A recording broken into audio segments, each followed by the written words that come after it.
ప్రయాసపడి వారిగా పొరపాటు సరి చేసుకుంటూ వీళ్ళు యోగ్యులుగా బ్రతికే భాగ్యం దయచేసి ఇదిగో మేము ఒకరికి మాదిరి కాదు. మా వల్ల ఆత్మ రక్షించబడాలి.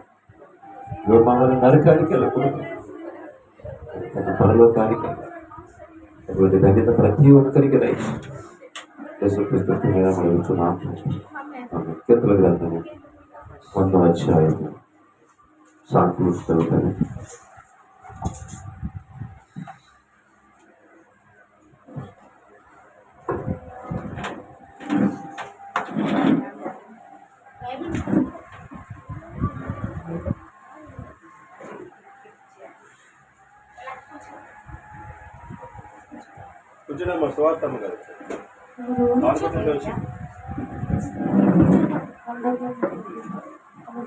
సమస్త దేశములారా యెహోవాకు ఉత్సాహధ్వని చేయుడి, సంతోషముతో యెహోవాను సేవించుడి, ఉత్సాహగానము చేయొచ్చు.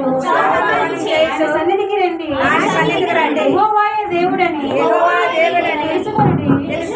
ఆయనే మనల్ని పుట్టించెను, మనము ఆయన వారము, ఆయన మనము ఆయన ప్రజలము, ఆయన మేపు గొర్రెలము. కృతజ్ఞతార్పణలు చెల్లించుచు ఆయన గుమ్మములలో ప్రవేశించుడి, కీర్తనలు పాడుచు ఆయన ఆవరణములలో ప్రవేశించుడి, ఆయనను స్తుతించుడి, ఆయన నామమును కనపరచుడి.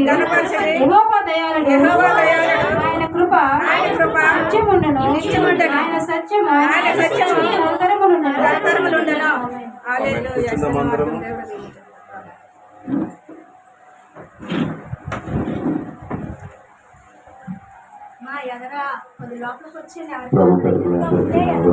వందనాలు. ఇలాగా సమయం 12:30 అయింది.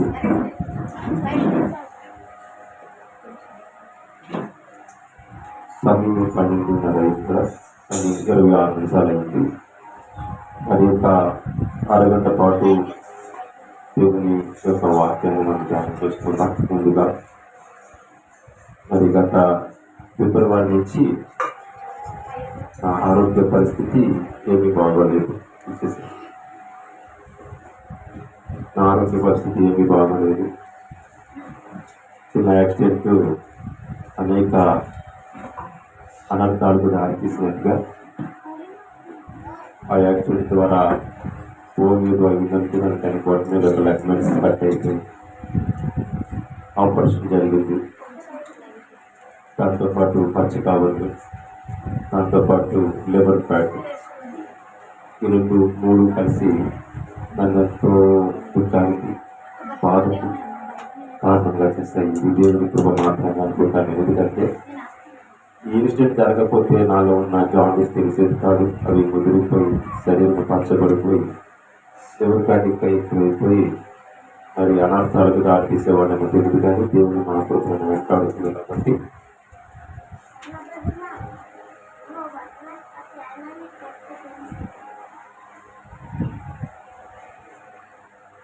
దేవుని కృప నన్ను వెంటాడుతుంది. కాబట్టి దేవుడు సజీవ లెక్కల కింద నన్ను కాసి కాపాడు భద్రపరుచుకున్నాడు.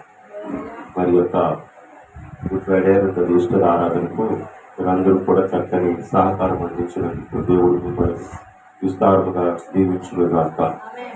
అపోస్తల కార్యంలో చక్కని మాట రాయబడింది, ఇచ్చువారి కంటే పుచ్చుకునేవాడు కంటే ఇచ్చినవాడు ధన్యుడు. మల్లెలుగా ఇచ్చినవాడు ధన్యుడు. పుచ్చుకుంటే కంటే ఇచ్చుట ధన్యం. పుచ్చుకుంటే మన చెయ్యి కింద ఉంటుంది, ఇస్తే మన చెయ్య పై ఉంటుంది. సో అలాగని దేవునికి ఇచ్చినంత వారం అయితే మనం కాదు. మనము కాదు కూడా. అందుకనే దేవుడు ఎంత ఇవ్వాలన్నది తన కొలతల ప్రకారంగా మనకి ఆ యొక్క పరిశుద్ధ గ్రంథంలో రాసేసాడు. మీరు అంత ఇవ్వాలి, మనం ఎంత ఇవ్వాలి, నేను ఎంత ఇవ్వాలి, మీరు ఎంత ఇవ్వాలి, అందరినీ కూడా రాసేసాడు. అయినా సరే మీరు ఇచ్చేవారు కాబట్టి దేవుడు మిమ్మల్ని బట్టి సంతోషిస్తుంటాడు. ఇచ్చిన వారు నరసింహ దర్శన్ గారు నుంచి 2,500 ఇచ్చారు. శివన్ కుమారి గారు 2,000 ఇచ్చారు. నేను చెప్పాను ముందుగా లేడీస్. మరి జాన్ గ్రేసి 1,000 రూపాయలు ఇచ్చారు. సున్నమ్మ గారు తన కుమారుడు కలిసి 2,000 ఇచ్చారు. మరి స్తోత్ర కుమారి ఒక 500, లక్ష్మి 500, గోపాల్ 500, కాంతమ్మ గారు 200, లేయమ్మ గారు 500, ఉమా గారు మరి 500, కుమారి 500, అలాగే దైవతమ్మ గారు 500. శ్రీను ఆ స్వీట్స్ బోర్లు దానికి కావాల్సిన ఆయిల్ తనకి కొట్టుకొని తనకి తయారు చేస్తున్నాడు. మరి గాజువాక రత్నం గారు మరి ఒక 1500 ఇచ్చి మినపప్పు ఒక 4 కేజీల మినపప్పు ఇచ్చున్నారు. మరి ఇవన్నీ కూడా ఈ చక్కని మన దేవుని మందిరంలో అందరం కలిసి ఒక కుటుంబంగా కలిసి భోజనం చేయడం కొరకు ఇటువంటి మనం చేసుకుంటాం. హల్లెలూయా. మనమందరం కూడా ఇంటి దగ్గర కుటుంబంతో కలిసి తింటూ ఉంటాం, పిల్లలతో కలిసి తింటుంటాం. కానీ ఇక్కడ సహోదర ఐక్యత కలిగి దోషించడం ఎంత మేలు, ఎంత మనోహరమని దేవుని ప్రజలమైన మనము దేవుని సన్నిధిలో పూజించాలి, భోజనం చేయాలని కూడా లేఖనంలో రాయబడింది. అది మన పట్ల నెరవేర్చబడుతుంది. దేవుని చిత్తమైతే ప్రతి 2వ శనివారం 2వ ఆదివారం మన ప్రభుత్వ రోజు భోజనాల కార్యక్రమాన్ని నడిపించుకున్నాం. గత 2 నెలలు కూడా జగన్ గారు సహకరించున్నాడు. వచ్చి మళ్ళీ దానికోసం కూడా ఎవరో టైంకి సహకరిస్తారు. సహకరించకపోయినా సాంబారు అన్నం కూడా మనం తృప్తి పడదాం. అందరూ దేవుని మందిరం కండి, ఎవరు కూడా దేవుని మందిరాన్ని విడిచిపెట్టద్దు. హల్లెలూయా. మరి పునరుత్థాన దినము గురించి మనం మాట్లాడుకోవాలంటే చాలా మాటలు ఉన్నాయి. సో యేసుక్రీస్తు వారి జీవితంలో జరిగిన ప్రతి సంఘటన కూడా ఒక ప్రవచనాత్మకమైనదే కానీ ఇంకేది కాదు. మనం పుడుతున్నామని మనకు తెలియదు. తెలుసా నేను పుడతానని నాకు తెలుసా? నాకు తెలుసు. అలాగే కడుపులో ఉన్నప్పుడు మా అమ్మకు తెలుసా నేను మగవాడిని తెలియదు. కానీ గర్భఫలం దేవుడు ఏదో ఫలాన్ని ఇచ్చాడని ఆశపడతాడు. పుట్టిన బిడ్డను బట్టి మనం సంతోషపడతాం. అంటే మగవాడు పుడితే తల్లి ఆనందపడతాడు, ఆడపిల్ల పడితే కొద్దిగా మొహం ఆనందం పెట్టుకుంటాడు తల్లిదండ్రులు. అంతే కదా. ముందు మగవాడు పుట్టేసిన తర్వాత ఆడపిల్ల పుట్టిందనుకోండి, పర్లేదు నాకు చాలేదు, నాకు ఇద్దరితో నేను శుభ్రంగా సర్జరీ చేసుకొని హ్యాపీగా ఉంటాను, ఇంకా ఫ్యామిలీ ప్లానింగ్ ఆపరేట్ చేసుకొని హ్యాపీగా ఇద్దరితో జీవిస్తాను అనుకోండి కదా. మనం పుడతామని మనకు తెలియదు, మగవాడు పుడతారు ఆడవాడు పుడతారు నాన్నకే తెలియదు, మన నాన్నకే తెలియదు. కానీ ప్రభు యేసుక్రీస్తు వాళ్ళ గురించి పరిశుద్ధ గ్రంథంలో తన పుట్టల గురించి రాయబడదు, తర్వాత తన శ్రమల గురించి రాయబడదు, తర్వాత తన శిలువ మరణం గురించి రాయబడదు, తర్వాత పునరుత్థానం గురించి తిరిగి లేస్తారని రాయబడదు. హల్లెలూయా. మరెంత ధన్యులం అంటే మన దేవుడు ఒక మనిషిగా పుట్టి తాను ఆ విధానమును పుట్టిన విధానమును ఎందుకు భూలోకములో పుట్టకపోతే ఏమైనా నష్టమా అంటే, పుట్టకపోయినా పరలోక రాజ్యం నుంచి రాజ్యస్థాపన చేసుకుంటూ అనేకులు మార్చే ప్రయత్నం అనేక సార్లు చేశారు. కానీ వాళ్ళు ఎటువంటి మారు మనసు కనిపించట్లేదు. అనేకమైన భక్తులు కనిపిస్తున్నారు, అనేక అద్భుత కార్యాలు చేస్తున్నారు, తిరిగి నశించిపోతున్నారు, కొందరు వ్యాధిగ్రస్తులు అయిపోతున్నారు, కొందరు యుద్ధాలు చేస్తున్నారు, రకరకాల మనస్తత్వంతో జీవిస్తున్నారు. ఇదంతా కారణం ఏంటంటే ఒక మనిషి బేసిక్గా ఎవరి మాట వినకపోవడం. ఒక మనిషి ఒక మాట వినట్లేదు. తనకి నచ్చినట్టుగా తన జీవన విధానం, తన జీవన శైలిని ఏర్పాటు చేసుకొని తను చేసిందే కరెక్ట్ అనుకొని ప్రతి ఒక్కరు రాజుల కాంచి మంత్రుల వరకు ప్రతి ఒక్కరు కూడా ప్రముఖుల వరకు కూడా అలాగే జీవించేవారు. సో ఇవన్నీ మంచి భక్తులు పరిచయం చేసి వాళ్ళకి ఉదాహరణగా మనకు కూర్చున్న దేవుడు తర్వాత భూలోకానికి ఆయనే స్వయంగా రానందుకు ఇష్టపడ్డాడు. సో ఆయన ఈ భూలోకానికి రానందుకు అర్హుడైతే కాదు, మొన్నట్రా కాదంట. ఆయన తర్వాత కాదు. ఎందుకు వచ్చాడంటే ఒక మనిషిగా పుడితే సాటి మనిషి యొక్క గుణగణాలు ఎరిగిన వాడు కనుకైనా ఎలాగ జీవించాలో అని నేర్పించడానికి వచ్చాడు మనం ప్రతిదీ. కానీ మనము దాన్ని నేర్చుకునే విషయంలో ఏం చేస్తున్నామంటే, ఇప్పుడు చదువుకున్న పిల్లలు కూడా ఎంతో మనం కూడా అంతేనండి. ఎందుకంటే చదువుకున్న పిల్లలు ఎప్పుడు వారు చదువుకుంటారు చెప్పండి, maximum PhD last stage PhD వరకు చదువుకుంటారు. తర్వాత ఇంక మళ్ళీ చదవాలనుకుంటే వెనక్కి వచ్చి మళ్ళీ ఇంకోసారి పిహెచ్డి చేస్తారు. ఎన్నిసార్లు చదువుకున్నా పిహెచ్డి లాస్ట్ పైన ఏం లేదు. భారతదేశం మొత్తం మీద అంబేద్కర్ తప్ప ఎక్కువ చదివిన ఎవరు లేదు, చాలా పిహెచ్డి చేశారు. అయితే ఈరోజు ఆ చదువు తర్వాత ఇంకేమన్నా ఉంటే ఇంకేమీ లేదు. తన బరువు బాధ్యత తప్ప ఇంకేమీ లేదు. ఉద్యోగం చేసుకోవడం, వివాహం చేసుకోవడం, భార్య బిడ్డలు పోషించుకోవడం, కాలయాత్ర చేయడం, ఏదో ఒకరోజు మరణించడం, అంతే కదా. ఇదే ఉంది కానీ ఇంకేమీ లేదు. సో ఏదో ఒక రోజు మరణించిన వ్యక్తి, మరణించిన వాడు ఎక్కడికి వెళ్ళాలి? అసలు మరణానికి కారణం ఏంటి అంటే పాపమే చెప్తుంది వాక్యం. మరణానికి కారణం ఏంటమ్మా? పాపమే కదా. పాపానికి ప్రాయశ్చిత్తం మరణమే కదా. మనం చేసే ప్రతి పాపానికి ప్రాయశ్చిత్తం మరణమే. ఆది కారణంలోనే ఆదాము చేసిన పాపానికి మరణం కారణమయ్యింది. అదే ఆదాము పాపం చేయకుండా ఉండుంటే మరణం అయ్యేవాడు కాదు. అందుకనే యేసు ప్రభు ప్లస్ ఆదాము ఇద్దరు కూడా మొదటి ఆదాము, కడపటి ఆదాముగా పిలువబడ్డారు. సో మొదటి ఆదాము మాట తప్పాడు, కడపటి ఆదాము మాట మీద నిల్చున్నాడు.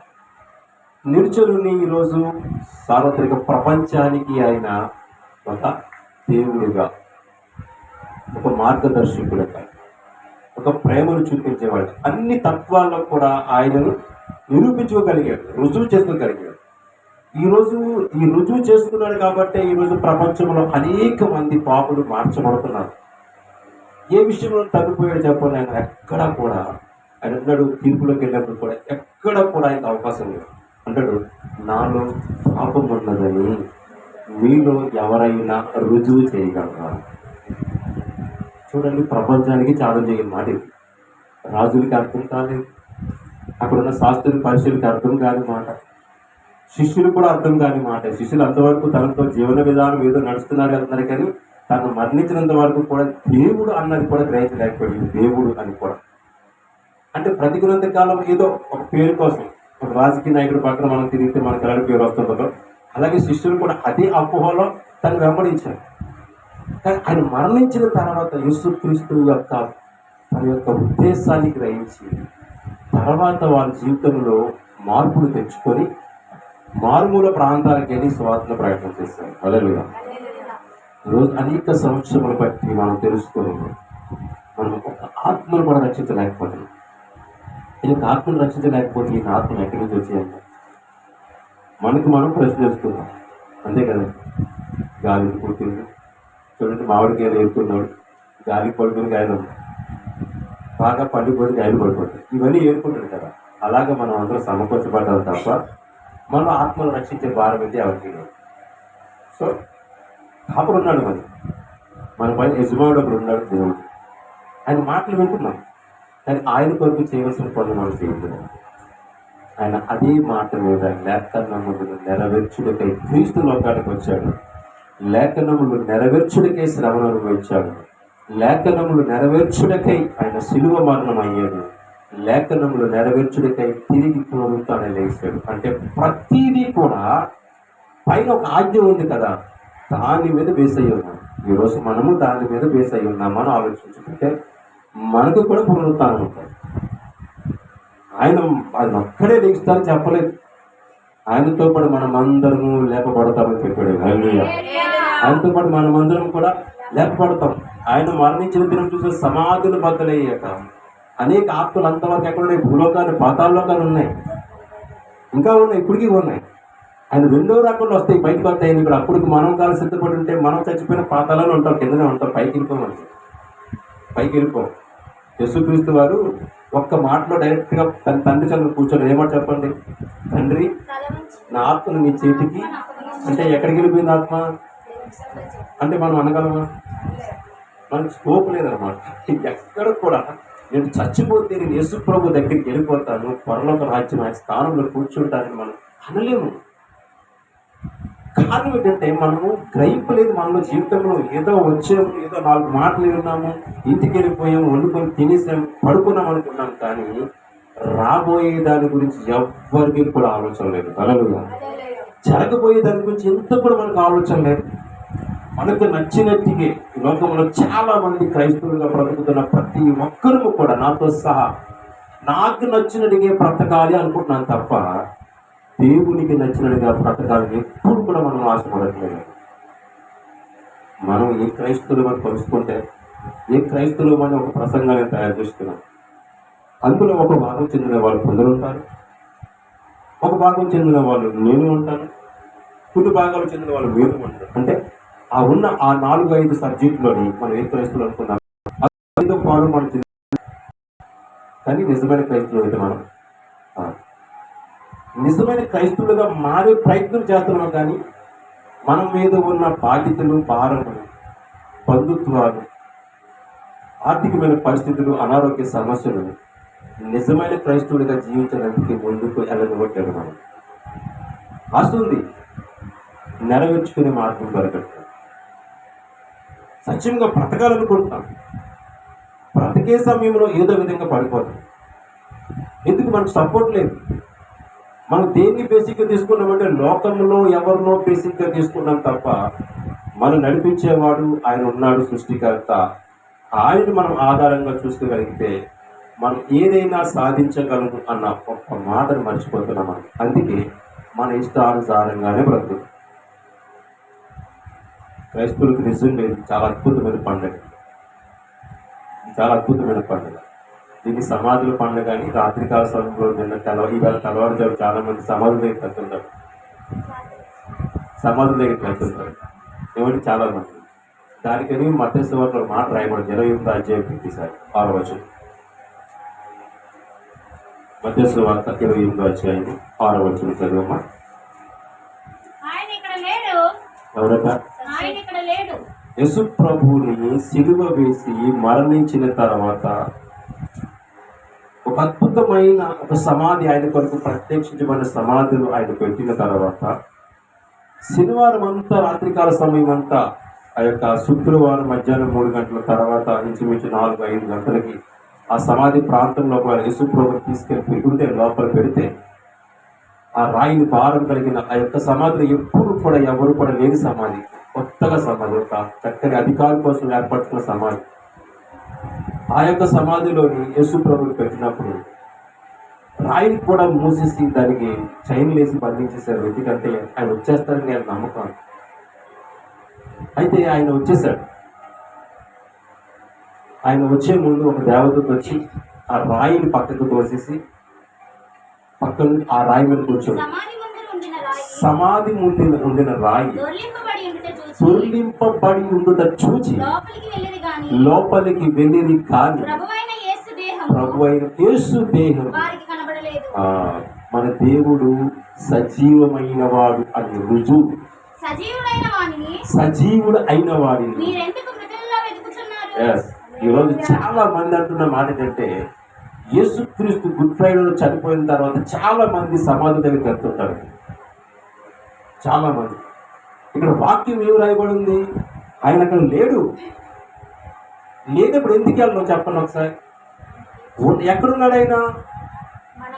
మన మధ్య ఉన్నాడు ఆయన. మనలోకి వచ్చేసాడు ఆయన. మనలో జీవింపజేయనందుకు, మనలో ఉన్న ఆత్మ నశించిపోతున్న ఆత్మను రక్షించేందుకు ఆయన 40 రోజులు నేను ఉన్నానని రుజువు చేసుకున్నాను. 40 రోజులు. అందుకే 40 దినాలకు చాలా ప్రాముఖ్యత ఉంది. ఉపవాసాలకు ప్రాముఖ్యత ఉంది. 40 దినాలు శ్రమ దినాలకు ప్రాముఖ్యత ఉంది. 40 దినములు యేసుక్రీస్తు పునరుత్థానం లేచిన తర్వాత 40 దినములు అనేక మంది భక్తులు కనిపించాడు ఆయన. ఆయన ఎక్కడున్నాడంటే సమాధుల దగ్గర లేవు. చాలా మంది సమాధి దగ్గరికి వెళ్తున్నారు. రోజు సమాధి దగ్గర ఉంటారు. అందరు సమాధి దగ్గరికి వెళ్దాం అన్నవాళ్ళు చాలా మంది ఉన్నారు.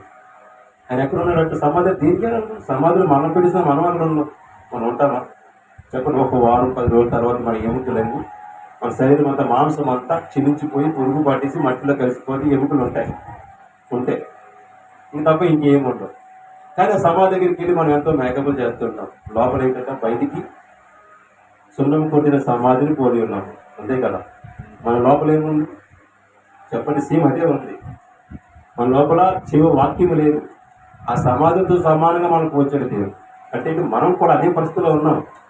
మన అనుభవాలు కానీ, మనం నేర్చుకునే పాఠాలు కానీ, మనం వస్తున్న మార్గము కానీ సత్యంలో నడవకపోతే ఆయన మనల్ని ఏమంటే సున్నము కొట్టిన సమాధులతో మనం పోల్చున్నాడు. అంటే బయటికి అయితే బాగా కనిపిస్తున్నాం, కానీ లోపల అంతా కూడా సమాధిలో ఉన్నట్టే ఉంది. మట్టి, కుళ్ళిపోయిన వాసన ఇదంతా కూడా మనలో కనిపిస్తుంటాయి అనేకులు. అది మనము దేవుడిని నమ్ముకున్న వారిలాగా మనం చూస్తున్నాం. హల్లెలూయా. ఆయన ఇక్కడ లేడు, అది చెప్పినట్టుగా తిరిగి. హల్లెలూయా. చూడండి ఎంత అద్భుతంగా ముందు చెప్పేసాడు. చెప్పండి వాళ్ళని సరే, మనం చెప్పగలమా అడుగుతున్నాం. మనం చెప్పగలమా? నేను చచ్చిపోతాను మనం చెప్పలేం. నేను పుడతాను అని మనం చెప్పలేం. నేను చచ్చిపోయిన తర్వాత ఎక్కడికి వెళ్తామని కూడా మనం చెప్పలేం. ఒకటి మనకు తెలుసు, కానీ చెప్పినప్పుడు సీక్రెట్ కదా మనకి. అందుకే మనం చెప్పవాలి. ఏమో చచ్చిపోతే ఎక్కడికి వెళ్తామని, స్వర్గానికి వెళ్తాను అని ధైర్యంగా ఏ మనిషి కూడా చెప్పలేదు. మన శరీరంలో ఉన్న ప్రతి అవయవం కూడా ఏదో అపవిత్రతో ఉంది. దాన్ని క్రీస్తుతో, మనం క్రీస్తు రక్తంతో కడగబడిన తర్వాతే పరిశుద్ధం అవుతుంది. ఆ పరిశుద్ధముగా తయారుపడిన దేహమును, శరీరమును, అవయవాలు ప్రతిదీ కూడా పరిశుద్ధంగా నడిపించుకోవాలి కదా. ఏదో సేవలో పక్కన ఏలాడబడిన ఆ రెండో దొంగలకు ఆఖరి క్షణంలోనే నేను అది సిద్ధపాటు అవుతుందని మనం అంటాం చాలా. అది కాదు. ఎప్పుడైతే క్రీస్తుని ఎరిగి ఉన్నావో, క్రీస్తు వాక్యములు విని ఉన్నావో, వెంటనే నీ జీవితంలో ఆయన ప్రవేశించని గ్రహించి మన జీవితాన్ని మార్చుకొని దినదినము మన లోపాలను సరిచేసుకుంటూ పరిశుద్ధంగా జీవించే ప్రయత్నం చేసినప్పుడు, ఒకవేళ ఇప్పుడు మరణిస్తే వెంటనే నేను ఆయన దగ్గర ఉంటాను అన్న నమ్మకం కలిగి ఉండాలి. రెండో వ్యక్తి మాట్లాడుతున్న మాట, ఆయన ఈ రాజ్యంలో నన్ను జ్ఞాపకం చేసుకో. స్తోత్రకుమార్ అద్భుతంగా చెప్పింది మాట, కానీ సమయం వెళ్తే ఇంకా బాగా చెప్తుంది, బాగా స్టడీ చేస్తుంది స్తోత్రకుమార్. బైబుల్ చదువుతూ ఖాళీ ఉన్నప్పుడు బైబుల్ చదువుతుంటుంది, ఇయర్ ఫోన్ పెట్టుకుని దేవుడు పాటలు ఉంటుంది. రోజు మీరు గమనించండి, ప్రతి వారం కొత్త పాటే పాడుతుంది. ప్రతి వారం కొత్త పాటే పాట ఏదైనా పాడుతామని చూస్తున్నాం అన్నమాట. ప్రతి వారం కొత్త పాట. అది ఆశయం, కానీ బంధకాలు అయిపోతున్నాయంటే అయినా సరే సాగుతుంది కదా, అయినా నడుస్తుంది కదా. అలాగే మన జీవితంలో ఎన్ని ఆటంకములు వచ్చినా, ఎన్ని పోరాటాలు వచ్చినా సరే క్రీస్తుతో బ్రతికి ఉండడం మనం నేర్చుకోగలం. అప్పుడే మనము చచ్చిపోతే పునరుత్థానులుగా లేపడం. మనం లేపమని చెప్పలేదు, మనల్ని కూడా లేపుతానన్నాడు. మీ కొరకు అక్కడ ఏమన్నాయట, మీ కొరకు ఇంట్లో సిద్ధపాటు చేయడానికి నేను వెళ్తున్నాను. ఏమంటాడు, మన కొరకు ఏంటట, మరి ఆయన మనం తీసుకెళ్ళే ఉద్దేశం ఉంది కదా ఆయనకి, అది మనం రమ్మనే కదా. మరి ఎలా కోరిక మనకు కావాలి కదా. కానీ ఆ కోరికను మనం ఏం చేద్దామంటే, ఇహలోకంలో మన సుఖ భోగ భాగ్యాల కోసం, మన సంతోషాల కోసం, మన ఆనందాల కోసం, మన అవయవాలన్నీ కూడా చెడు మార్గం వైపు దృష్టిని మళ్లించేలాగా సాధన చేస్తుంటే దానికి బందీకృతుడైపోయి మనం అందులో ఉండిపోయి ఇందులోకి రాలేదు. పాలు మరపెడితేనే మేగడ వస్తుంది, మరగ పెడితే బాగా మేగడ వస్తుంది. మేగడ ఏం చేస్తాం చెప్పండి, వస్తుంది మేగడంతా పోగేసుకొని వెన్న అవుతుంది. వెన్న అవుతుంది కదా, మజ్జిగ అవుతుంది. ఫస్ట్ మజ్జిగని చిలికితే వెన్న అవుతుంది. ముందు మేగడతో పాటు మజ్జిగని చిలికితే వెన్న అవుతుంది. ఈ రెండు తీసుకెళ్ళి మరగ పెడితే, లేకపోతే పాలులాగా ఉండిపోతావో నెయ్యిలాగా అవుతావు. దేనికి విలువ చెప్పండి, పాలు విలువ ఎక్కువ, నెయ్యికి విలువ ఎక్కువ. అంటే అంత దానికి శ్రమ ఉంటేనే కానీ ఆ స్థానానికి రాలేదు. ఎంత అనిపించదు పాలు చెప్పండి. ఆ పాలు దొరికినప్పుడు మనకు తెలగల కనపడుతుంది, కానీ దానిలో వస్తున్న ప్రతి పదార్థం కూడా చాలా విలువైనగా ఉంటుంది. చాలా మంది కలగండ తింటారు, పాలకోవా తింటారు, పాలతో పరమాణం చేసుకుంటారు. ఇవన్నీ ఎక్కడి నుంచి వచ్చాయంటే ఆ పాల నుంచే మనకు అన్నీ వచ్చాయి కదా. పాల వంటి క్రీస్తు యేసు వాక్యములు మనము ధ్యానించగలిగినప్పుడు, మనము కూడా ఆయన మార్గము నడిచినప్పుడు, పరలోకానికి సంబంధించిన వారమై ఉండినప్పుడు, ఆయన రాజ్యంలో ప్రవేశించే పౌరుషత్వం హక్కు తీసుకున్నప్పుడు, మనము బ్రతుకు జీవన శైలిలో ఎలా ఉండాలంటే ఆయనకు నచ్చినట్టుగా మనం బ్రతకాలి. ఇందాక ఒక సహోదరి ఇక్కడ ఉంది, వెళ్ళిపోయింది, బయటికి వెళ్ళిపోయిందా? ఒకసారి పిల్లండి ఇందాక ఏదో పిల్లలు చెప్తుంది కదా, ఏమి వెళ్ళిపోయింది అడుగుదాం. అరే హేమంత్, అక్కడ వసంతరావు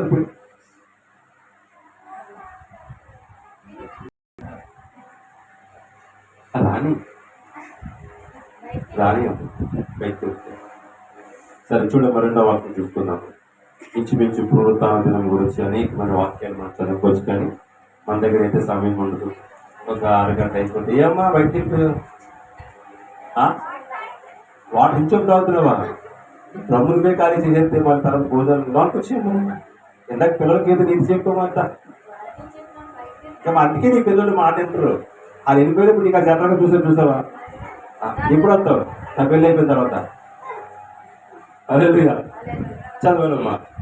మొదటి కొరింథీ పత్రిక 15వ అధ్యాయం 20వ వచనం. ఆయన మన కొరకు మాట్లాడతాం ఇక్కడ. ఇప్పుడైతే నిద్రించిన వారిలో ప్రథమ బలముగా క్రీస్తు మృతులలో లేపబడి ఉన్నాడు. మనుషుని ద్వారా మరణం వచ్చెను కనుక మనుషుని ద్వారానే ఎలాగట? మనిషిగా పుట్టాడు, మనిషి ద్వారాగా మరణించాడు, మనిషి ద్వారాగానే పునరుత్థానం చెందాడు ఆయన. ఆయన దేవుడిగా భూలోకానికి రాలేదు, మనిషిగానే వచ్చాడు. మనిషిగా వచ్చినాడు. ఎలాగ బ్రతికాడు? దేవునికి ఇష్టముగా బ్రతికాడు, దేవుని నచ్చినట్టుగా జీవించగలిగాడు. తరువాత తను మనిషిగానే శ్రమను అనుభవించాడు, మనిషిగానే నిందలు అవమానాలు భరించాడు. ఇవన్నీ భరిస్తూ దేవుని విడిచిపెట్టకుండా తన ఎప్పుడు కూడా ఆరాధిస్తూ ఉండేవాడు. ప్రతి విషయంలో కూడా ఎవరిని పోల్చుకునే లోకములు అంటే దేవుణ్ణే.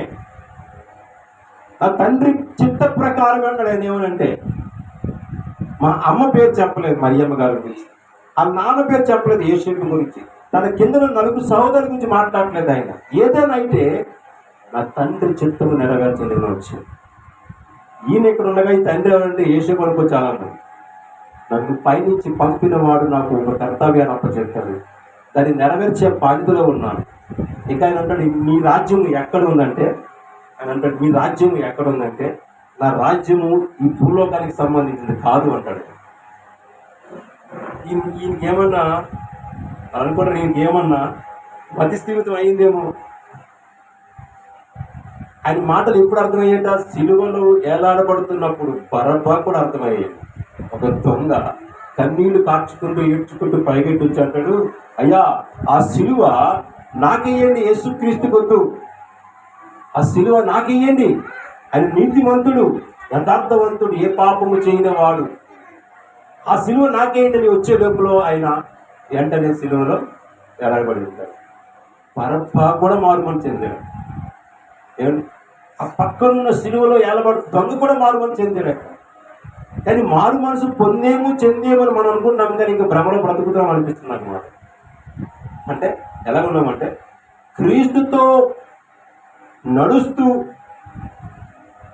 తనలో ఉన్న ఉద్దేశంలో గ్రహిస్తూ తన క్రియలు అన్ని గుర్తిస్తూ తను అప్పచెప్పుతున్న యోధావారి లెక్కల్లో మనం ఉంటామేమో అనిపిస్తుంది. హల్లెలూయా.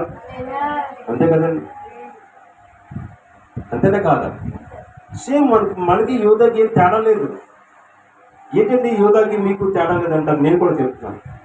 ఇప్పుడు నేను ఒక వాక్యం మీతో బోధిస్తున్నాను, మాట్లాడుతున్నాను. ఇప్పుడు నేను బయటకు వెళ్ళిపోయిన తర్వాత ఏదో సందర్భంలో నేను ఎవరి మీదైనా కోపపడ్డాను అనుకోండి, నేను యోధాకు సంబంధించిన వాడిని. ఎవరి గురించైనా ఏదైనా మాట్లాడేది అనుకోండి, నేను యోధాకు సంబంధించిన వాడిని.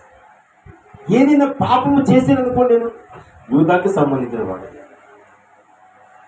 యూద భయంకరమైన పాపం ఏదైనా చేసాడు అంటే మాత్రం క్రీస్తును అప్పచెప్పడం మాత్రమే. సో అది కూడా ఏమన్నాడంటే యేసు ప్రభు, ఇద్దరు మాట్లాడుకుంటారు ఆ ప్రభు వాళ్ళు ఇచ్చినప్పుడు. అయ్యా అంటే ఎవరయ్యా నేను అప్పచెప్తారంటే, ఈ యూదానికి తెలియదా అంటే. కరుణామయుడు సినిమా చూడండి, దయచేసి సీరియల్ చూడకండి. కరుణామయుడు దయామయుడు, లేదంటే ఇంగ్లీష్లో ఫ్యాషన్ ఆఫ్ క్రైస్ట్ మూవీ ఉంటుంది, తెలుగులో డబ్బింగ్ చేస్తారు, దాన్ని చూడండి. మీరు ఆడకపోతే వద్దు, ఆడకుండా చూస్తే 10 రూపాయలు ఇస్తారు.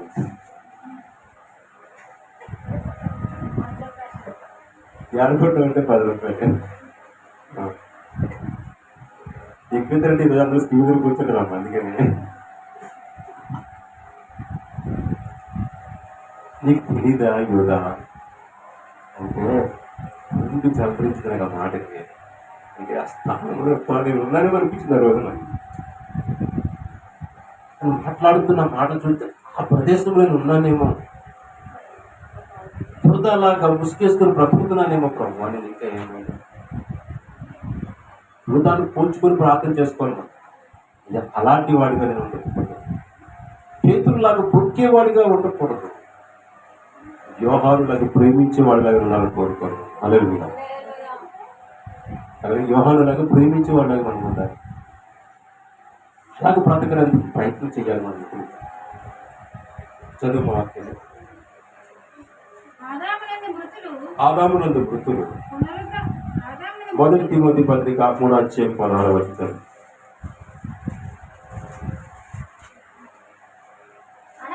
అనగా జీవముగా దేవుని సంఘములో 3:16 కదా.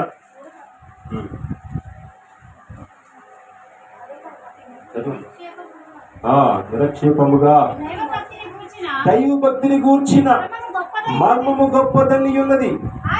ఆయన సశరీరుడుగా ప్రత్యక్షుడాయను, ఆత్మ విషయమున నీతి పనుని తీర్పు నందెను, దేవదూతలకు కనబడెను, రక్షకుడని జనములలో ప్రకటింపబడును, లోకమందు నమ్మబడును, ఆరోహుడై తేజోమయుడయ్యను. హల్లెలూయా. ఆయన ప్రతిదీ కూడా రుజువు చేసుకున్నాడు. ప్రతిదీ కూడా క్రీస్తు పునరుద్ధాన చరిత్ర ఒక మకుటముగా మారిపోయింది ప్రపంచానికి. అంతవరకు ప్రపంచంలో ఎవరు కూడా మరణించిన వారు తిరిగి లేచిన వారే లేరు. ప్రతి ఒక్క భక్తులు కూడా గమనించుకోండి, ఏలియా ఆరోహణం అయిపోయాడు, అంతే కదమ్మా. హానోకు 360 సంవత్సరంలో 65 సంవత్సరాలు 60 సంవత్సరం తనతో దేవునితో నడిచి కొనుక్కోబడ్డాడు. మూడవదిగా క్రీస్తు వాళ్ళకి ఆరోహణం అవ్వలేదు, మనిషిగా పుట్టాడు, శ్రమను అనుభవించాడు, బాధను అనుభవించాడు, కష్టాలు ప్రతిదీ అనుభవించిన తర్వాత మరణించి తిరిగి లేచాడు. ప్రపంచంలో ఈ చరిత్ర ఎవరికైనా ఉందా అంటే ఎవరికి లేదు. ఎవరికి ప్రపంచంలో అనేకమైన దేవతలు కొలిసే వారికి, దేవుళ్ళు కొలిసే వారికి కూడా చరిత్ర లేదు. అందుకే కదా పగడాల ప్రవీణ్ గారిని చంపేశారు. కారణం అదే. ఎందుకంటే గ్రంథాలకు అన్ని గ్రంథాల కంటే ముందు పుట్టిన గ్రంథం పరిశుద్ధ గ్రంథం. దాని తర్వాత 400 సంవత్సరాల తర్వాత పుట్టబడిన గ్రంథము పురాణ గ్రంథం. తర్వాత ఋగ్వేదము, సామవేదము, దండవేదము, అఘోర వేదము అన్ని వేదములన్నీ కూడా, గీతోపదేశములన్నీ కూడా, శ్లోకాలన్నీ కూడా అన్ని మంచి మార్గాలను బోధించడం సరే, సన్మార్గములు కాకుండా ఇష్టానుసారముగా మార్గములు మలుచుకొని ప్రవర్తించిన వారి కనుక సత్యమైన మార్గంలో క్రీస్తు యేసు మార్గం నిలబడింది ఈరోజు. హల్లెలూయా. ఏమండి, మీలో ఎవరికైనా ఇప్పుడు ఆ పిల్లలు పిలిస్తే కోపం వచ్చింది అంటారా, లేకపోతే సరదాగా తీసుకున్న క్యాజువల్ చెప్పండి? కోపం వచ్చింది కదా, ఆ పిల్లలు కోపం వచ్చింది. అందరిలో నన్ను పిలిచి మాట్లాడు, అయ్యగారు అని పొద్దున లేము గారి దగ్గర మాట్లాడుతారు. కాబట్టి లేము గారు సాయంత్రం ఫోన్ చేసి చెప్తారు, లేకపోతే వచ్చారు చెప్తారు, గ్యారెంటీ అని అంటారు. కోపం వస్తుంది. అల్లరి చేస్తున్న పిల్లలు ఏమంటే ఆ పిల్లలు కోపం వస్తుంది. అమ్మ నువ్వు తప్పు చేస్తున్నావు, అలా ప్రవర్తించుకుంటే కోపం వస్తుంది. యేసుక్రీస్తు విరోధం అంటే కారణం అదే కదా. మంచి చెప్పి చెడ్డ అయ్యాడు లోకానికి, మంచి చేసి చెడ్డ అయ్యాడు లోకానికి. ఆయనలో ఏ పాపమును కనుగొనలేక ఏం చేయాలో అర్థం కాలేదు. పిలాతు సైతం అంటే ఏం చేయాలో నాకు అర్థం కావట్లేదు పాపం, ఏది డిసైడ్ అవ్వదు. డిసైడ్ అవ్వదు కాదు, అధికారంలో ఉన్నాడు, ఏది చెప్తే అదే శాసనం. కానీ పిలాతు భయపడ్డాడు అక్కడ. ఏమంటే తన ఉద్యోగం ఊడిపోతుంది. హల్లెలూయా. ఈరోజు మనం కూడా అంతే కదా. నా భర్త కొడతాడు, నా భార్య ఒప్పుకోదు, నా పిల్లలు నా మాట వినరు అన్న సందర్భం మనలో కూడా ఉంది కదా. దైవత్వంలో కనిపిస్తూ ఉంటుంది మనకి. దేవుని మందిరంకి వెళ్ళి దెబ్బలు కాసిన వాడు దైవం చెప్తున్నారు పరిశుద్ధ గ్రంథం. హల్లెలూయా. ఏమని కాదా, నా నిమిత్తము మీ ఆయన తనినా, మీ పిల్లలు తిట్టినా, అవమానించినా, పక్క వారి హేళన చేసిన, గ్యాలం చేసిన అనరాని మాట అన్నా మీరెవరు, నేను ఎవరిని చెప్పండి, ఎవరిని? నేను ధన్యుణ్ణి. కానీ పరిశుద్ధ గ్రంథం మన ధన్యుని చెప్తే లోపం ఏమన్నది గుర్తుందా? అక్కడ మీ అమ్మ చచ్చిపోతే చర్చిలో ఉంటామండి నువ్వు చాలా మంది. ఆయన ఏమంటాడు, నువ్వు ధన్యుడివి, మృతులైన వాళ్ళు తీసుకొని రాలేదు కదా. మృతులకి ఒక మార్గం ఉంది, అక్కడికి వెళ్తారు, అక్కడ కలుసుకోవచ్చు నువ్వు నేను కాదు. కానీ ఇప్పుడు నువ్వు చేయవలసింది ఏంటంటే నువ్వు మహిమ పరచవలసింది మహిమ పొందుతున్న వాడు తప్ప వేరే లోకానికి కాదు. పిల్లరా, మనం చాలా గొప్పవారుగా ఆయన మనల్ని ఎంతో ప్రేమిస్తున్నారు. లేకపోతే ఆయన తిరిగి లేవాల్సిన అవసరం లేదు. మనం అందరం కూడా నమ్మకం పోగొట్టుకుంటామని ముందే మాట్లాడుతున్నారు. మీరు రానున్న రోజుల్లో అనేకమైన మర్మాలు తెలుసుకుంటారు, గ్రహిస్తారు, చెప్తారు. గ్రహించారు. పేతురు అంటాడు, పేతురు ఇదిగో ప్రభువా నేను నిన్ను ఎంతగా ప్రేమిస్తున్నాను తెలుసా అంటే, ప్రేమిస్తున్నాను ప్రభువా అంటే. అయితే ఈ రాత్రి కోడిపోయి ఓడిపోయాను, మారు నేను ఎవరినో తెలియదని అబద్ధం ఆడుతావంటే, అమ్మమ్మ అలా గనక నీతో కూడా కలిసి ఎంతో సహవాసం చేశాను, నీవే నా ప్రాణం అనుకున్నాను అనగానే పాప దొంగచాటుగా వెళ్ళి ఆ మంటచాటుకు కూర్చుంటే నువ్వు యేసుతో ఉన్నవాడు కదా అంటే, అప్ప యేసు ఎవరో నాకు తెలియదు. అయినా పేతుడినే ప్రేమించాడు దేవుడు. హల్లెలూయా.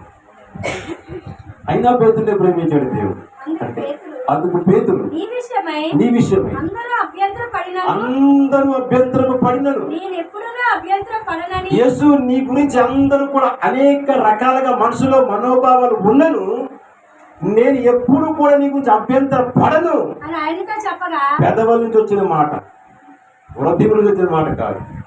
సో ఒకవేళ అక్కడ హృదయం నుంచే వచ్చింది అనుకుందాం, పోయి మరి అలాగనుకుందాం. తను వెంబడిస్తున్నాడు కాబట్టి, నడుస్తున్నాడు కాబట్టి హృదయం నుంచి వచ్చిన మాటే అనుకుందాం. కానీ హృదయంతో వచ్చిన మాట మీద నిలబడలేదు కదా ఆయన, అక్కడికి వెళ్ళి జారిపోయాడు కదా.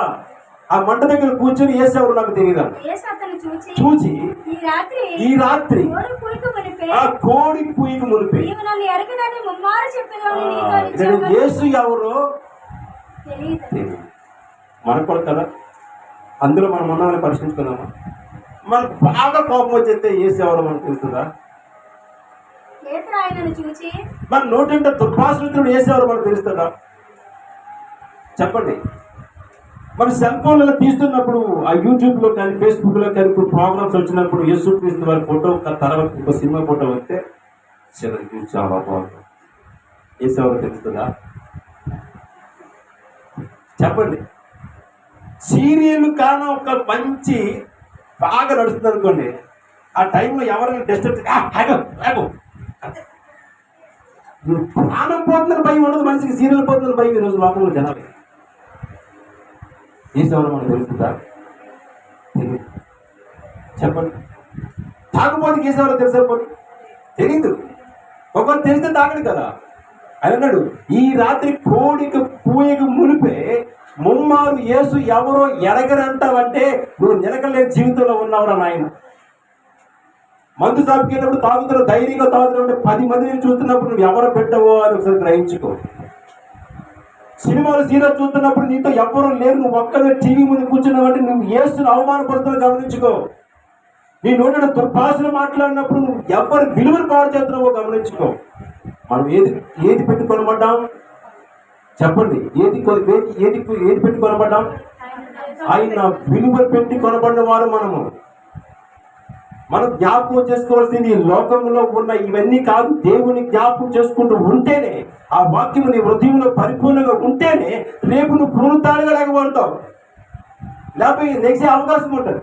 ఆ వాక్యం నీలో పరిపూర్ణంగా లేనప్పుడు నీకు నచ్చినట్టుగా జీవించేసి చచ్చిపోయినప్పుడు ప్రభువుని తీసుకెళ్ళిపో అంటే చాలా బాగా 10 మంది దేవతలను పంపించి మన కొరకు ప్రత్యేకంగా కిందకి బాబు తీసుకెళ్ళండిరా, నా కింద పూలకోలు బాగా బాటిల్ ఎత్తేసేవాడు, ఇటు ఎప్పుడు పడితే ఇప్పుడు పొలం ఆడేసేవాడు, తిట్టేసేవాడు, ఎక్కడ పడితే పారిపోయేవాడు, సినిమాలు శిఖాలు చేసేవాడు. అటువంటి వాడిని మామూలు వదలకూడదు, తీసుకురండిరా బాబు అంటాడు దేవుడు కదా.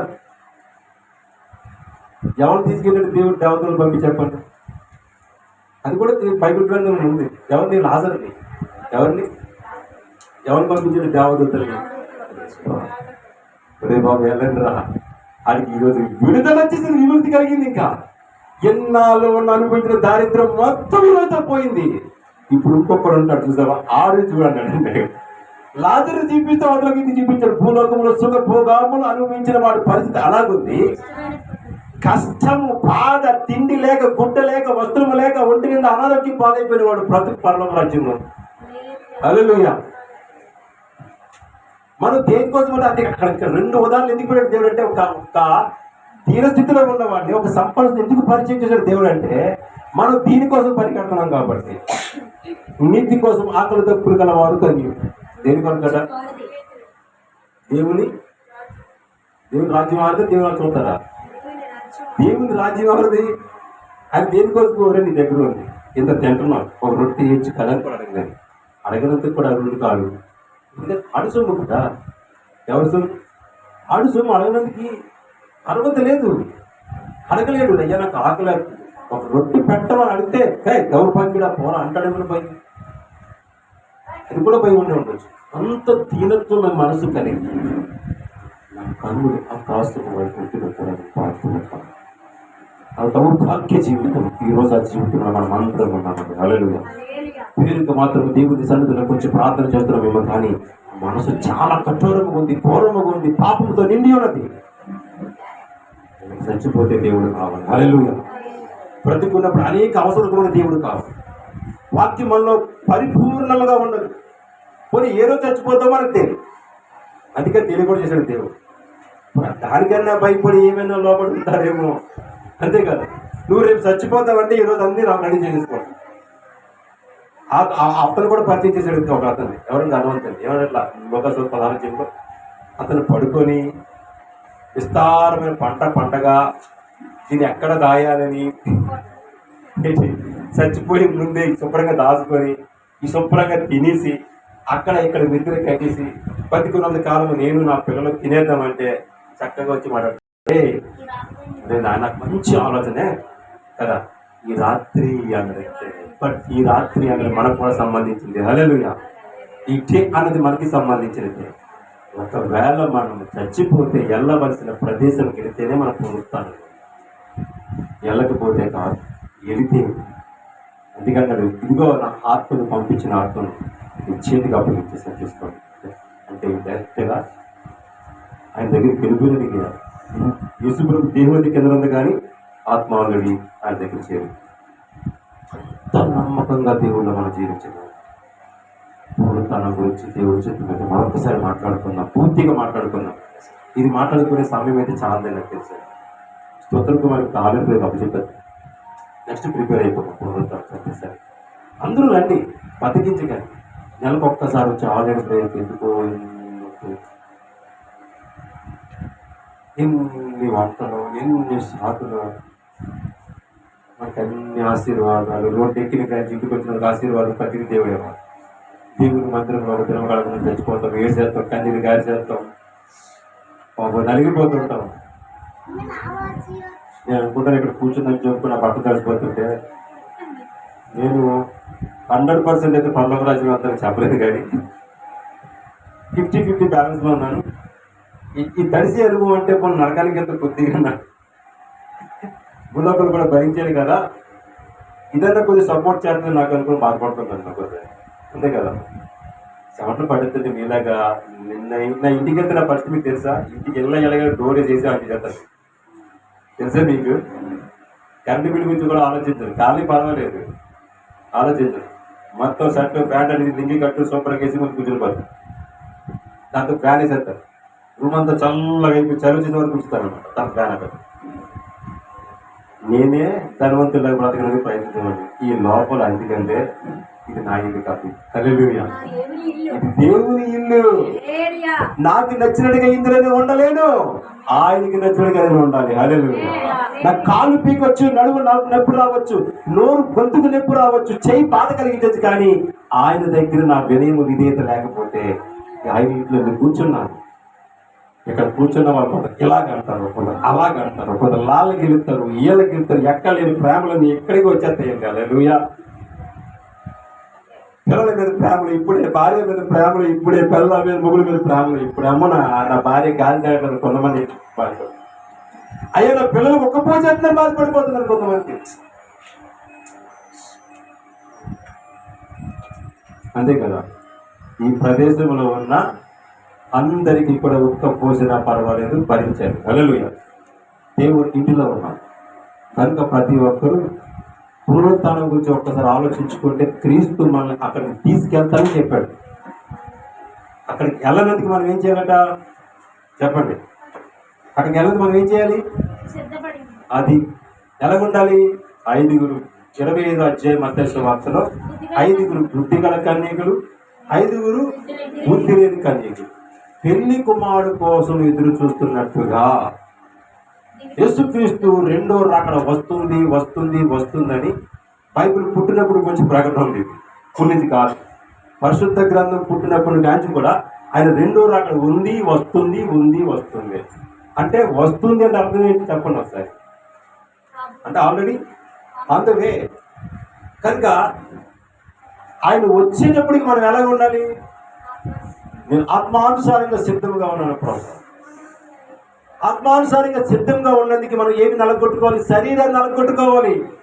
ఏమి? శరీరాన్ని సుఖపెడితే ధనవంతుల్లాగా ఉంటాం, శరీరాన్ని నలగొట్టుకుంటే లాజర్. ఇక్కడ మలమల్ని ఆడిపోయినా, ఆకలేసినా, ఎండకి వానికి వస్త్రం లేకపోయినా, కురిపిగా బ్రతికినా ఆహారం లేకపోయినా పరలోక రాజ్యంలో ఆయన పక్కన కూర్చున్నప్పుడు ఆకలి లేదు, తప్పుక లేదు. ఎంత ఆనందంగా ఉన్నాడు ఆయన. అనుభవించింది కష్టమే కానీ సుఖం అక్కడ పొందుతుంది. అందుకే మీకు ముందు బాధలు ఉన్నాయి కదండి, మీకు ముందు మంచి రోజులు వస్తాయని చెప్తాను. ఆ బాధలు బట్టి, క్రీస్తు వాక్యం బట్టి మనం మాట్లాడగలుగుతాం. ఈరోజు శ్రమ అనుభవిస్తున్న ప్రతి ఒక్కరూ కూడా ముందు మంచి రోజులు మనం చూడబోతున్నాం. హల్లెలూయా. ఇంకో జనవరి చెప్పారు, ఇదిగో ఏప్రిల్ వరకు అనేక కష్టాలు, అనేక కుటుంబాలు ఉండొచ్చు. నాతో ప్రారంభమైంది, నాతో పాటు అన్నాను కదా. ఈ రోజు మనకి ఆయన పునరుత్థానంతో విడుదల కలిగింది మనకి. హల్లెలూయా. ఈ రోజు నుంచి మనకి మంచి రోజులు, అన్ని మంచి రోజులే, అన్ని మంచి రోజులే మనకి. మన బాగా బ్రతికితే 7 రోజులు కూడా మంచి రోజులే. ఇంకా మంచి రోజు కాదని, ఎవరైనా ఎదురొస్తే మంచిదని, ఏమా సోమవారం ఇస్తే బాగోదు, మంగళవారం వెళ్ళకండి అన్నాం. ఇంకెందరూ ఉన్నారు అటువంటి టైంలో ఉన్నాం? చెప్పండి ఒకసారి. మంగళవారం మంచి రోజు కాదు, వెళ్ళకండి చెప్పండి ఒకసారి. వాళ్ళు మంగళవారం మంచి రోజు కాదని అక్కడ రాసుందా? చెప్పండి. మంగళవారం మంచిది కాదు. కొంతమంది చచ్చిపోయిన ఇంటికి వెళ్తారు కదా, అది అంటారు మంగళవారం ఇంకో రోజు ఏంటమ్మా శుక్రవారమా వెళ్ళొద్దు అంటారు. అది వెళ్ళకూడదు, అయితే దెయ్యాలు అయిపోతారు కదా. చూడడానికి ప్రేమతో వెళ్తున్నాం, దెయ్యానికి భయపడకూడదు. వాళ్ళు దెయ్యం అయిపోతాడు, ఎప్పుడో రావచ్చు కదా. ఎప్పుడు ఎన్ని టైం వెళ్తాం మరి, అది టైం లేదు, రోజు లేదని. ఎప్పుడైనా ప్రవేశించచ్చు మనలోని. ఏమంటే ఉపవాస పూడికలు అవుతున్నాయి మనకి 21 ఉపవాస పూడికలో. ఆఖరి ముగింపు ప్రాంతంలో సీఎం కుమార్ గారిని పట్టించారు దెయ్యం.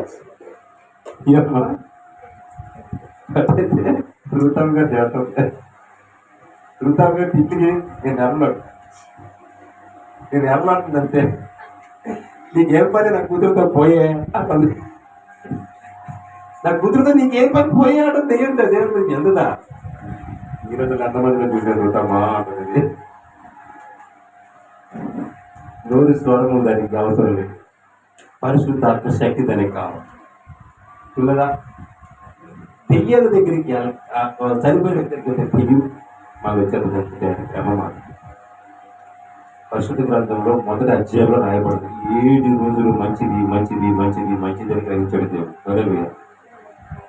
అది చెడ్డదిగా మనం తయారు చేసుకున్నాం ఈరోజు. హల్లెలూయా. దేవుడు ఏ రోజు, ఏ గడియ, ఏ సమయం చెడ్డదని చెప్పలేదు. సమయమందును అసమయమందును ఎలాగట, సమయమందును అసమయమందును. సమయం లేనప్పుడు, సమయం ఉన్నప్పుడు కూడా అది దేవుడిదే. హల్లెలూయా. అది సద్వినియోగం చేసుకునే భాగ్యం మనం పొందుకొని ఉండాలి. మళ్ళీ ఏంటంటాం, అమ్మా సోమవారం కదా వెనక మంచిది కాదు, ఈ సోమవారం మంచిది కాదు రాయబడి ఉంటా. మనమేం క్రైస్తులు అనుకో చెప్పండి, అన్ని రోజులు మంచిదే. మీకు ఒకటి తెలుసా, నాకు ఒక్క ఏ శవం కనిపించినా, క్రైస్తువుడు ఏ శవం కనిపించినా నేను నిలబడిపోయి ఒక్కసారి ఆ చచ్చిపోయిన తలుచుకున్నాను. పూజించట్లేదు, తలుచుకున్నాను. ఏదంటే దేవుడు ఆఖరి సమయం ఇచ్చేసాడు. 7వ రోజు కూడా నాది అదే పరిస్థితి. ఆ శవాన్ని మోసుకెళ్తున్నప్పుడు కొంతమంది షాప్లో కూర్చుని లేస్తారు. చచ్చిపోయినాడు ఏమంటారు, దేవుడితో సమానం అంటారు. శవం పక్కన పెట్టుకుని పడుకుంటావా చెప్పండి. చచ్చిపోయినాడు దేవుడితో అన్నప్పుడు శవం పక్కన పెట్టగలమా?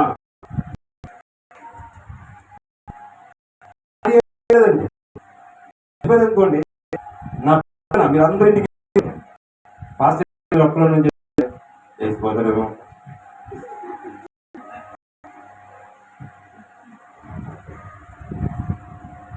స్వర్ణ శాంతి ఇంటికి వెళ్ళిపోతారు, వెళ్ళిపోండి. మమ్మీ ఒక్క ఇంట్లో పెట్టారు, వెళ్ళలేదు. ఏం చేద్దంటే ఏమి చేద్దాం, బైబిల్ పట్టుకొని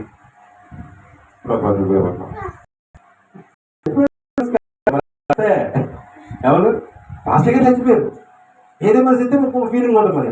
మరి అంతా చచ్చిపోయారు ఇదైతే నాకు గుడ్ అయిపోతే,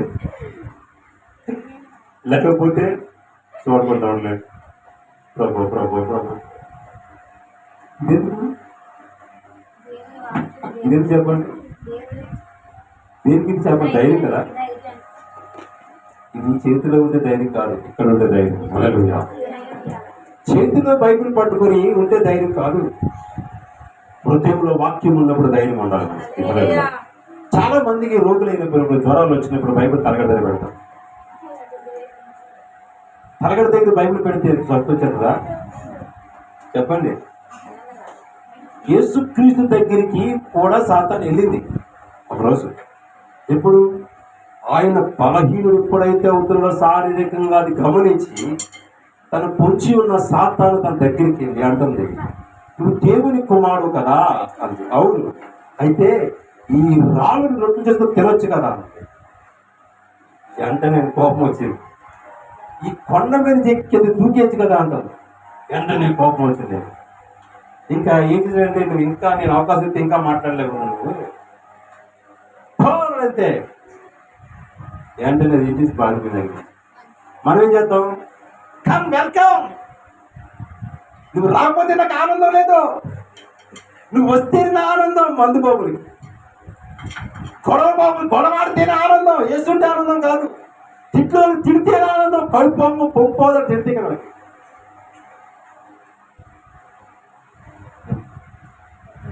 దేవుడిని ఒక్కసారి మనం గమనించుకొని ఆలోచించుకొని ఆయన పత్రికలు చదువుతూ వాక్యం వింటున్న వారికి చెవులో వినబడిన వాక్యము హృదయములో దేశం వేసుకుని ఉండాలి. సాతాను రాదు మన దగ్గరికి. సాతాను వచ్చే అవకాశం ఇస్తేనే వస్తుంది, అది రాదది.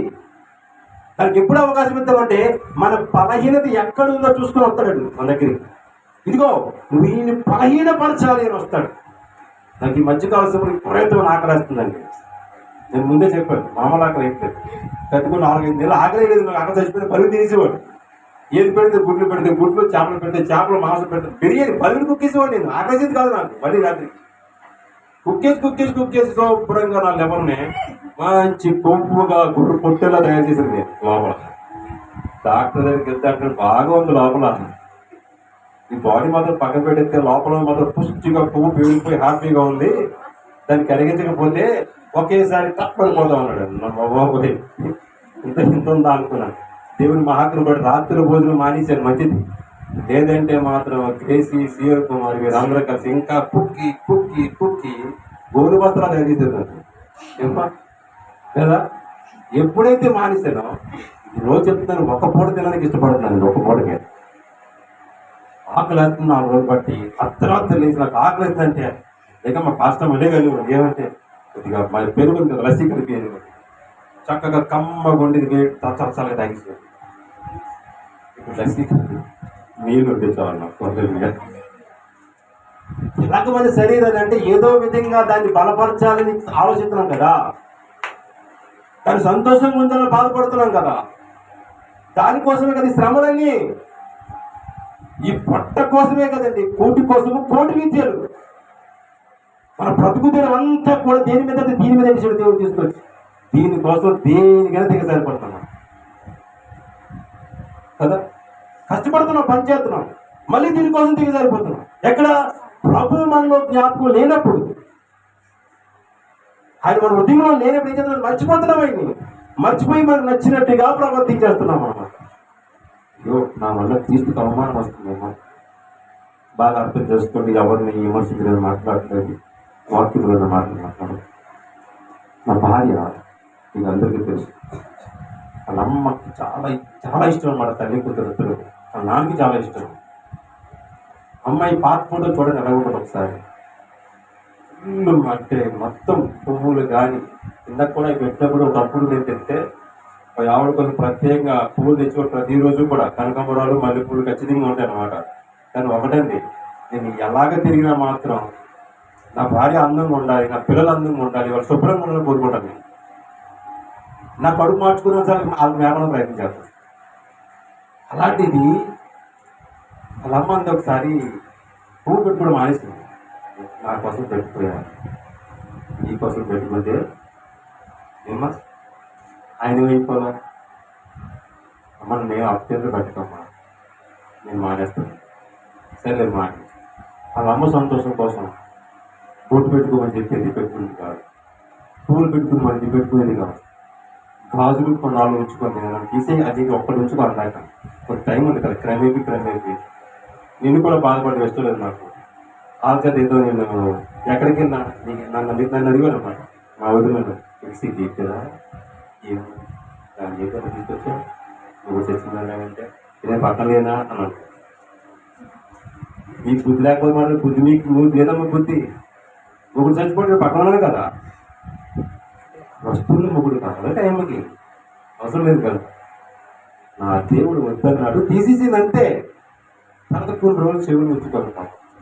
నేను అన్నాడు కొన్ని రోజులు ఉంచుకొని తీసేద్దుగా, ఏదో కూడా రత్నం రాలేదు ప్రవర్తన పలికి పెడితే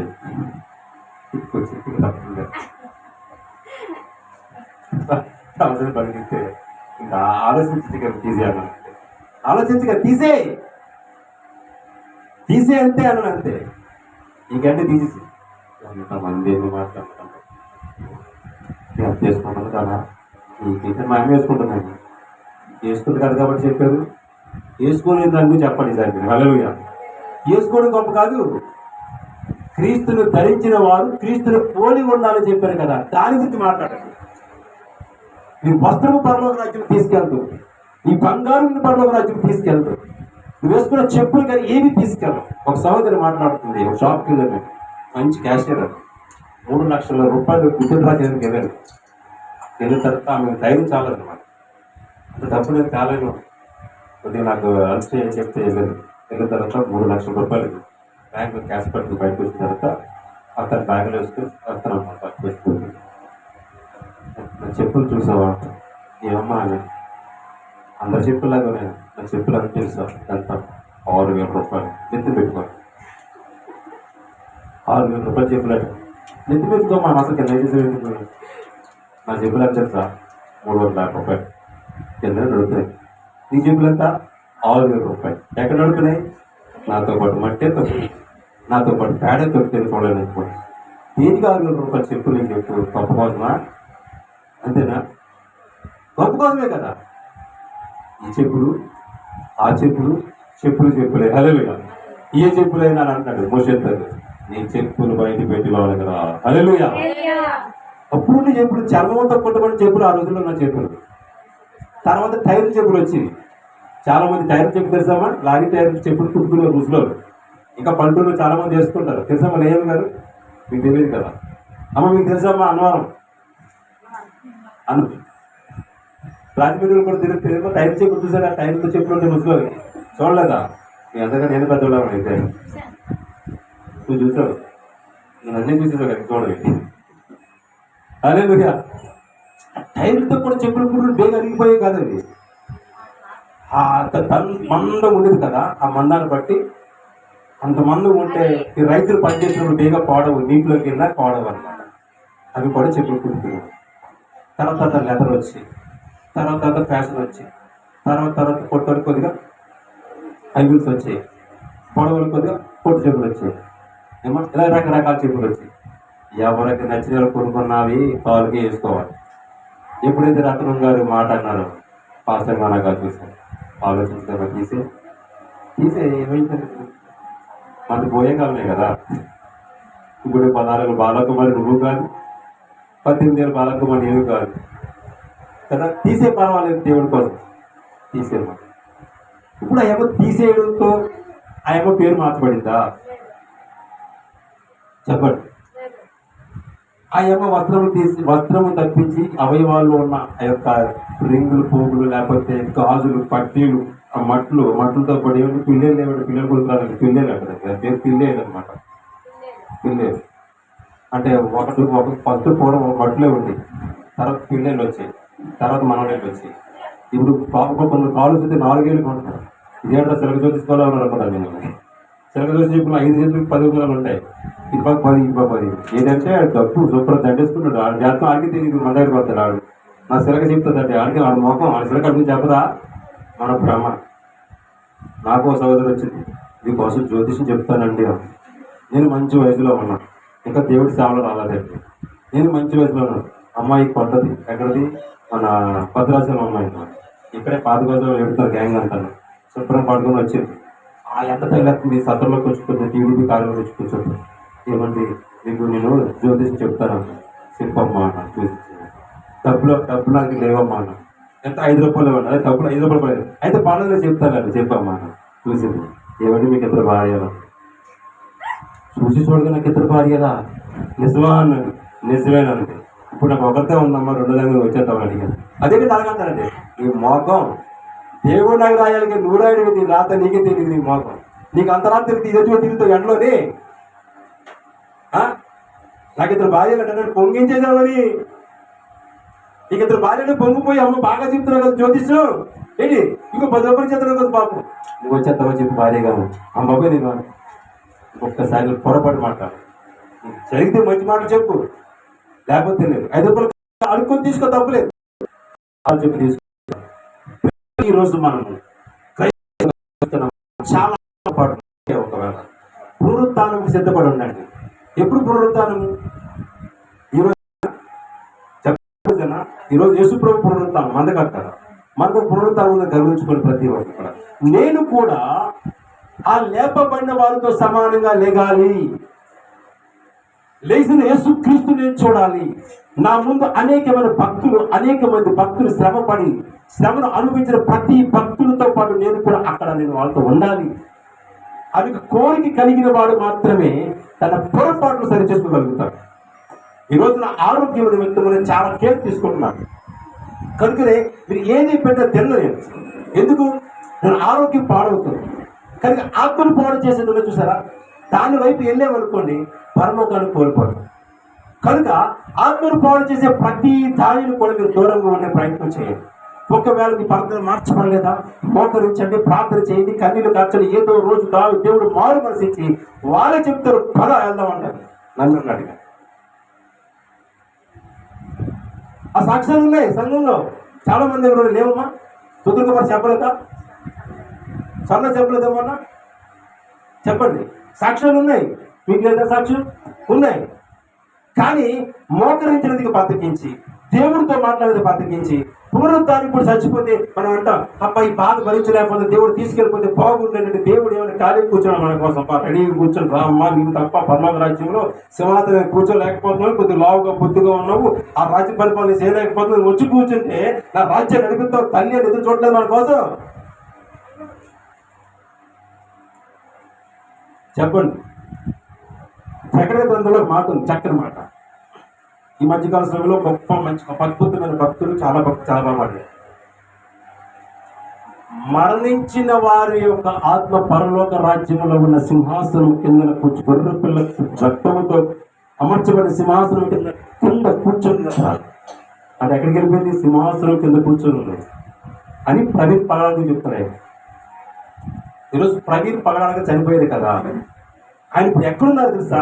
అనేక మంది హృదయాలను దోచుకునే గొప్ప భక్తిపరుడుగా జీవించాడు ఆయన ఆ గొర్రెపిల్ల సింహాసనం కింద ఉన్నాడు.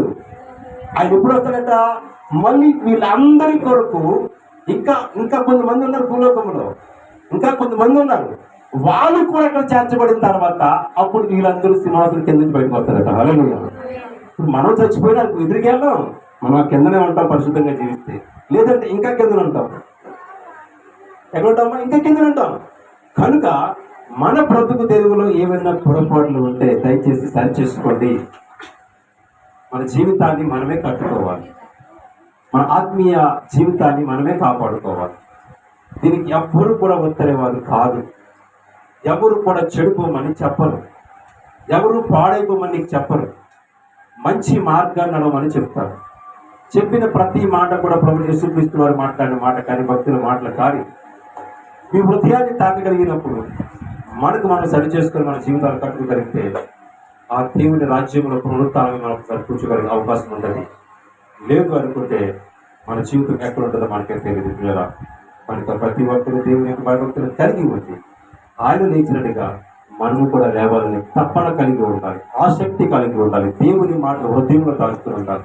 యెషయా గ్రంథంలో ఒక మాట చెప్తాడు, 53వ అధ్యాయం ఒకసారి తెలుగు ముందుకు వెళ్తాను. యెషయా గ్రంథం ఆయన ఎంటుకలు పెరిగిపోయిగా చదువు 53, 50 చెప్తారు. ఒకసారి ఆ మాట చదివి ముందుకు చేస్తారు.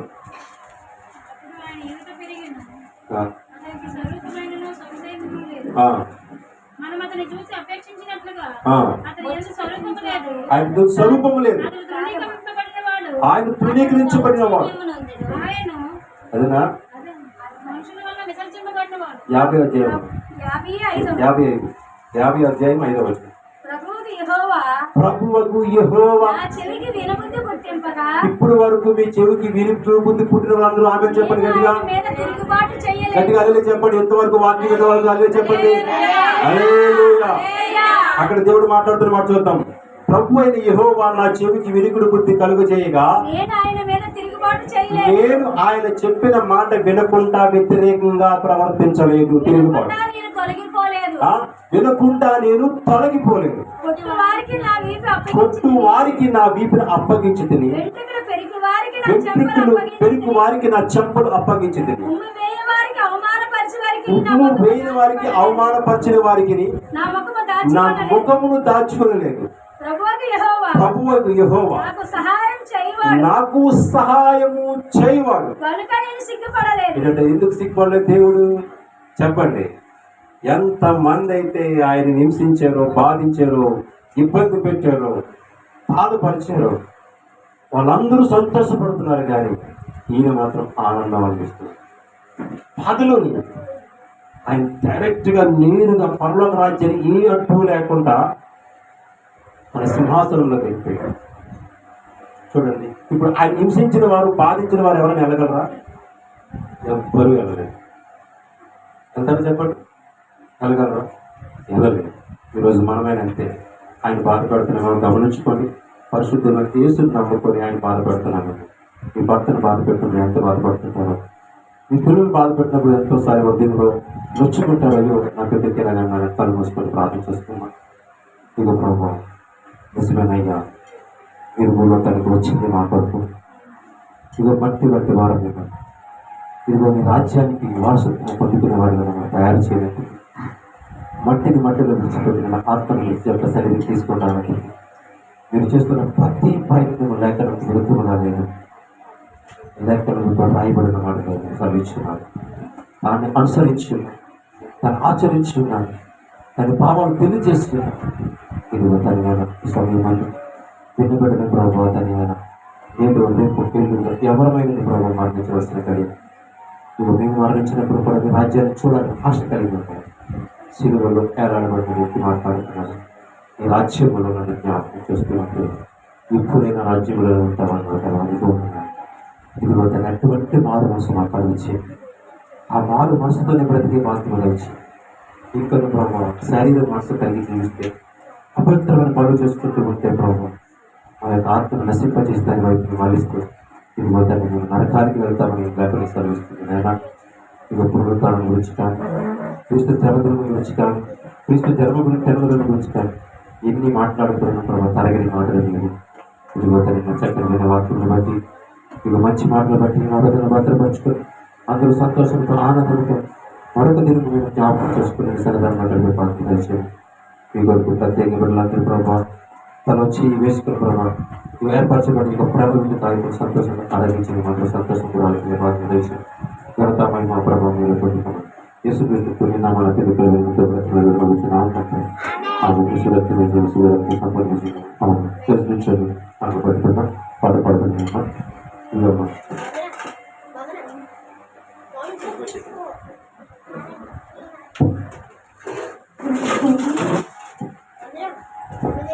నుంచోండి అందరూ.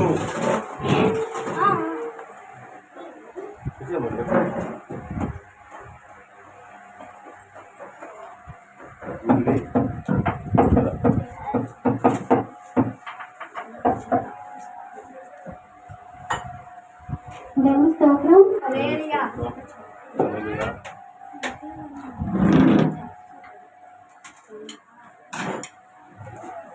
అందరూ లేక నిలబడినట్లయితే కానుక సమర్పించుకుందాం. వరకు కూర్చున్నారు కాస్త 5 నిమిషం నిలబడితే ఏమీ అయిపోయింది. దయచేసి